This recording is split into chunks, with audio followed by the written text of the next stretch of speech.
Bonjour à tous, ça me fait plaisir de vous retrouver pour une nouvelle vidéo. Aujourd'hui, je vous emmène dans la vallée de la Dordogne, dans le département du Lot, pour vous parler du château des Anglais, qui surplombe le village d'Autoir.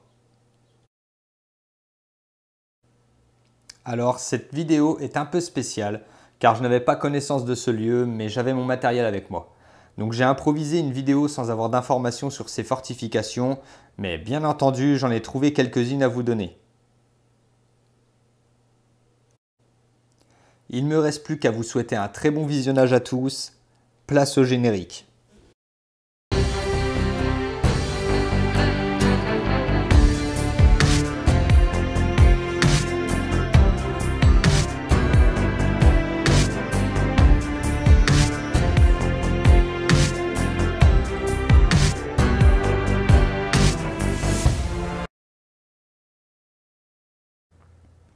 Dans les textes anciens, le château est désigné sous le nom de la Rocca.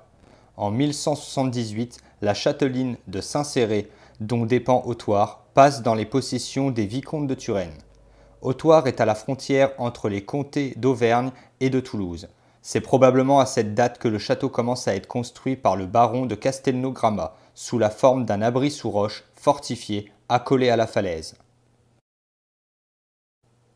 Garin de Castelnau, seigneur de Grammat, rend hommage pour ses possessions, dont le château de la Roque d'Autoire à Alphonse de Poitiers, comte de Toulouse, en 1259. En 1286, le château figure parmi les bourgs et seigneuries cédées par le roi de France au roi d'Angleterre. Le château est occupé en 1378 par le capitaine de routier Bernard de la Salle à la solde du roi d'Angleterre. Le château et le village fortifié a servi de repère aux compagnies anglaises pendant la guerre de Cent Ans.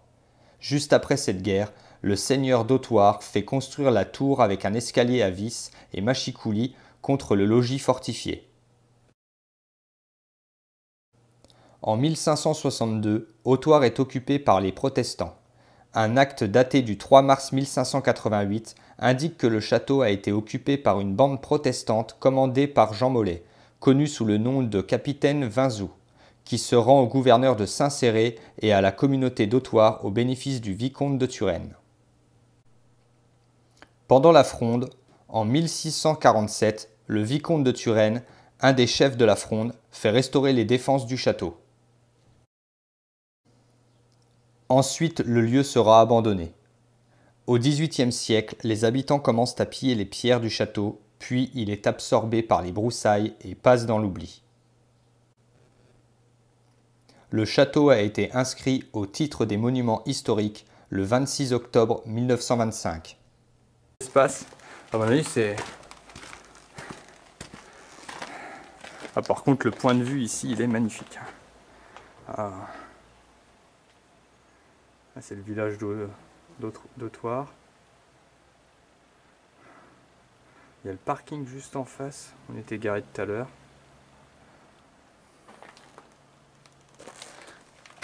À mon avis, je pourrais pas continuer beaucoup plus loin, mais...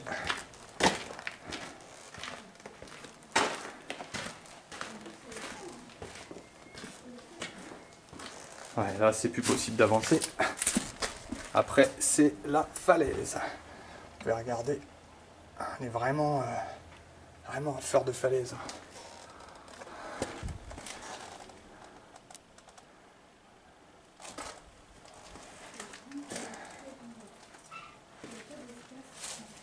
C'est un truc de fou de trouver un truc comme ça ici. Ah, c'est impressionnant.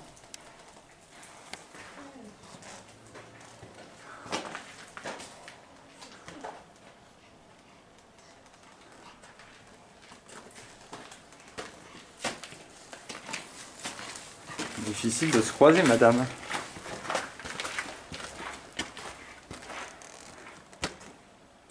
En tout cas, c'est super beau.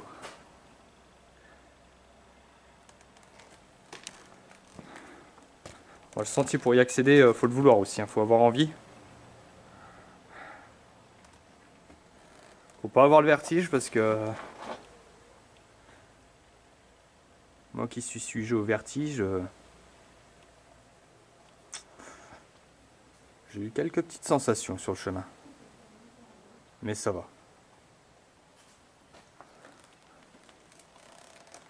Ah là là, je trouve ça magnifique. Et puis regardez au-dessus comment ça se présente.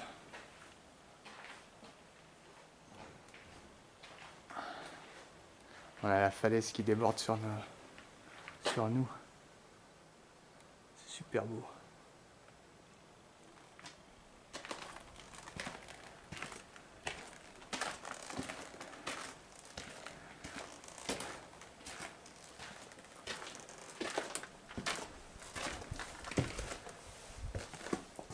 Là, ça fait un peu comme une tour. On l'arrondit. J'essaierai de vous trouver l'utilité de ce lieu. Parce que je vois pas trop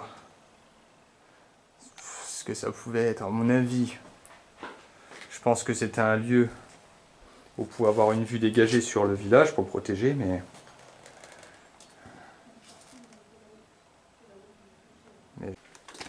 Alors, petite précision, le début de la construction de ce château serait aux alentours de 1178 après Jésus-Christ.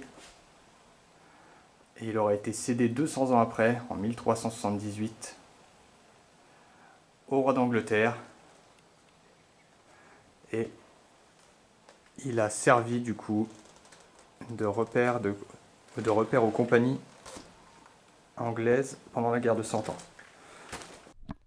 C'est ici que la vidéo s'achève. En espérant que ça vous aura plu, n'hésitez pas à soutenir la chaîne en vous abonnant et en partageant. C'était Arestos, je vous dis à bientôt pour de nouvelles vidéos sur d'autres lieux.